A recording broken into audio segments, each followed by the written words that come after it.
if we're being really honest with each other, we'll admit that the 1987 version of Street Trash isn't that great. It's an okay film, but it lacked a bit of cohesion, and if you tried to tell me what the story was, you'd probably kind of fail. Yeah, it's about a weird piece of alcohol that they find that melts people, and at the same time, there's a crazy guy in their camp that they try to get rid of. Remaking that movie into a modern time, that's going to be a bit tricky. So how have they done it with this film?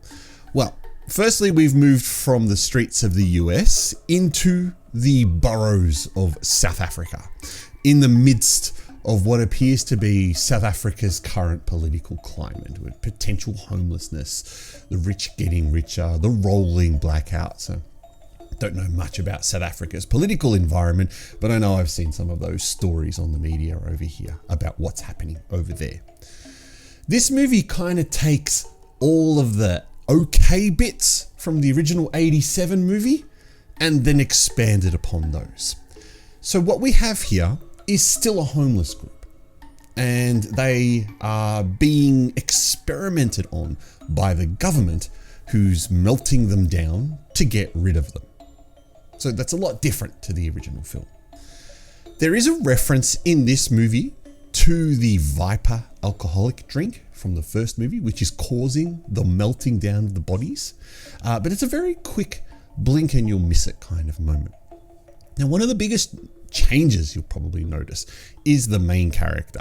He's gone from the original film of being quite a vile, unlikable character. I mean, yeah, he's got his charm, but you know, he's a bit rapey.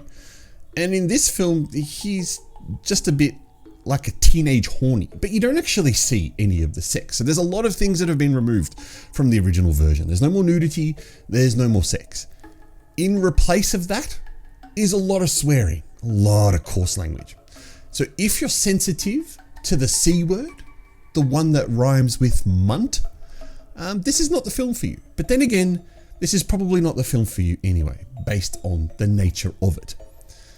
However, visually, the movie's outstanding. And what I mean by visual is those practical effects. The practical effects in this are second to none. Some of the best you've ever seen in a low to medium budget movie. So certainly it's not comparable to your high budget Hollywood AAA movies. But when you go down a tier or two, the visual effects in this certainly match it. Some great melting effects, some great kind of intestine effects, head exploding effects. We've got this new effect now where these bulges appear under people's necks.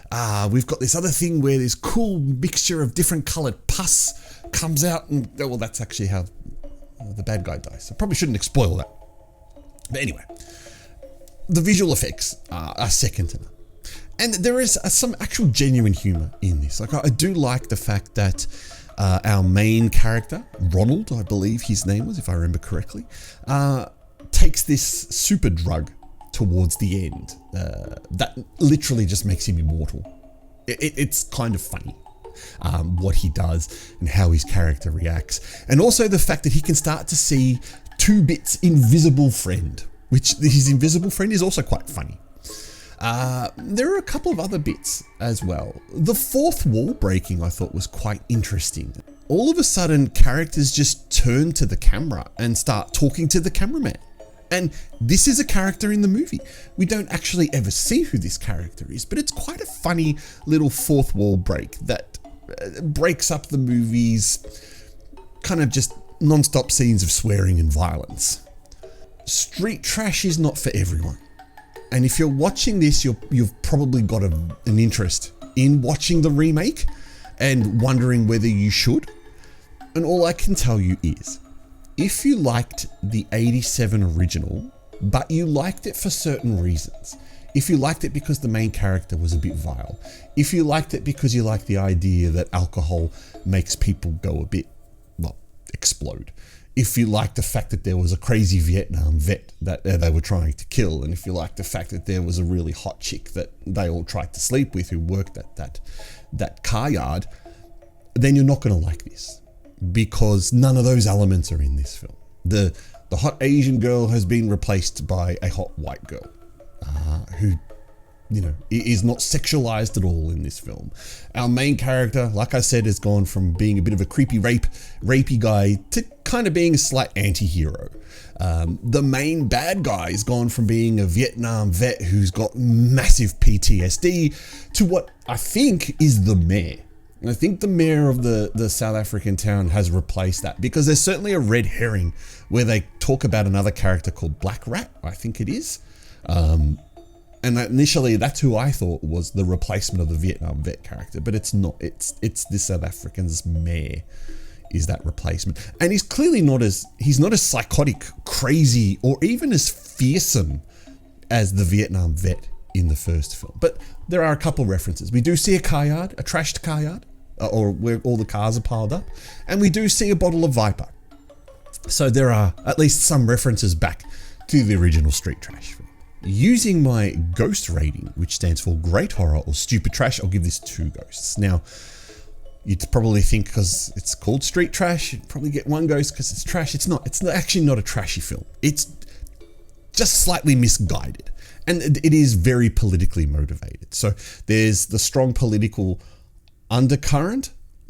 Actually, it's probably more of an overcurrent in the film that kind of takes over this, and you're constantly going, oh yeah, this is political, this is political, this is political.